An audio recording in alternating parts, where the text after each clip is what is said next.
Ya pemirsa, lagi-lagi ada kabar yang mengenaskan. Ada seorang siswi kelas 10 di SMK 1 Tanjung Raya di Mesuji, Lampung yang ditemukan tewas meninggal dunia. Kabarnya ini diperkosa dan juga akhirnya dibunuh oleh pamannya sendiri. Ia ditemukan tewas dengan kondisi yang mengenaskan. Korban ini diketahui bernama Anggi Lestari, usianya masih 16 tahun, yang merupakan warga Mesuji Timur di Mesuji, Lampung. Ini adalah CCTV yang diamankan oleh pihak kepolisian dari salah satu rumah warga, memperlihatkan ada detik-detik Anggi, siswi usia 16 tahun ini sebelum ditemukan tewas. Nah, terlihat Anggi saat itu masih berseragam sekolah, lengkap, dibonceng oleh pelaku. Nah, berbekal rekaman CCTV tersebut, pihak kepolisian juga langsung menyelidiki sosok pelaku, siapa yang membonceng ini. Ternyata diketahui ia merupakan paman korban, adik dari bapaknya. Nah, dari hasil olah TKP diketahui jenazah adalah Anggi Lestari, masih 16 tahun, warga Dusun Tebing di Mesuji, Lampung, yang juga merupakan siswi SMK 1 Tanjung Raya. Tidak ada tanda-tanda pembegalan ataupun perampokan.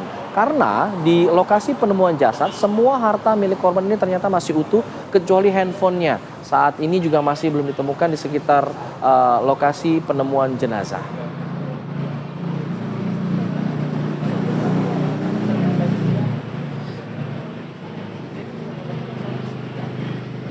Untuk menggali informasi mengenai kematian siswi SMK di Mesuji, Lampung, kita tanyakan kepada AKP Sigit Barazili yang merupakan Kasat Reskrim Polres Mesuji. Selamat pagi, Pak Kasat.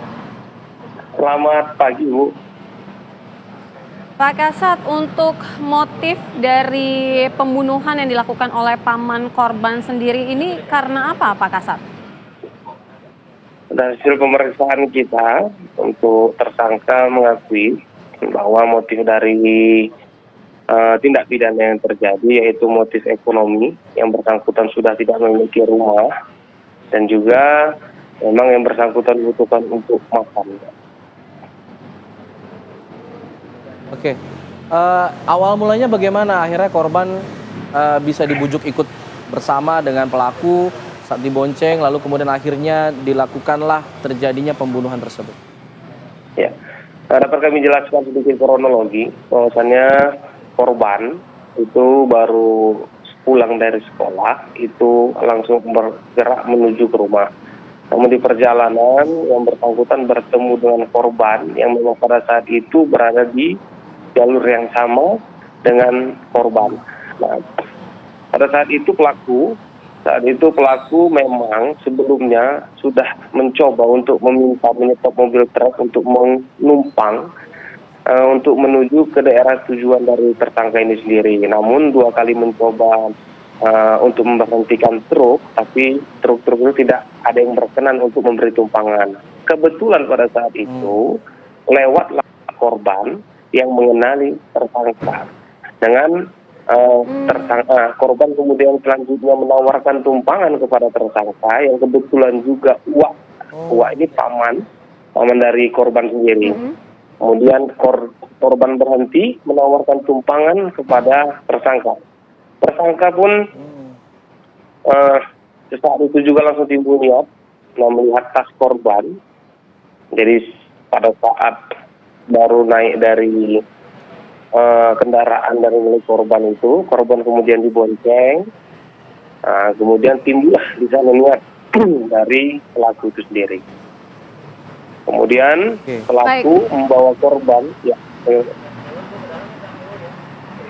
Ya, Pak Kasat, ini kan korban ditusuk dengan pisau begitu ya, menurut keterangan yang kami dapatkan. Artinya pada saat itu sudah direncanakan atau seperti apa ya, Pak Kasat? Jadi memang kebetulan tersangka memiliki kebiasaan membawa senjata tajam. Untuk niatan sendiri itu muncul sesaat setelah korban menawarkan tumpangan kepada tersangka. Jadi pada saat baru naik itu tersangka sudah mulai berencana untuk awalnya mencuri tas milik korban. Nah, tapi sampainya memang sudah direncanakan sama tersangka untuk mencari tempat sepi. Maka pada saat itu TKP penemuan mayat itu memang ada di salah satu kebun karet di Parit di daerah Margo Jadi. Oke, akhirnya bisa tertangkap ini seperti apa? Pelaku ini sempat melarikan diri kah ke tempat lain atau bagaimana? Ya, kita setelah kita mengetahui ada terjadi tidak mudah, kita langsung melaksanakan penyelidikan dan penyidikan. Kita dapatkan bukti-bukti petunjuk, ya meskipun sedikit, karena memang desa sangat sedikit, kita sangat kesulitan kita untuk menemukan CCTV yang ada. Tapi kebetulan alhamdulillah salah satu rumah warga itu sempat merekam pergerakan di tersangka dan korban. Nah, itu kemudian kita lakukan penyelidikan sehingga akhirnya kita dapati posisi yang bersangkutan berada di Musi Banyu Asin di Babatoman.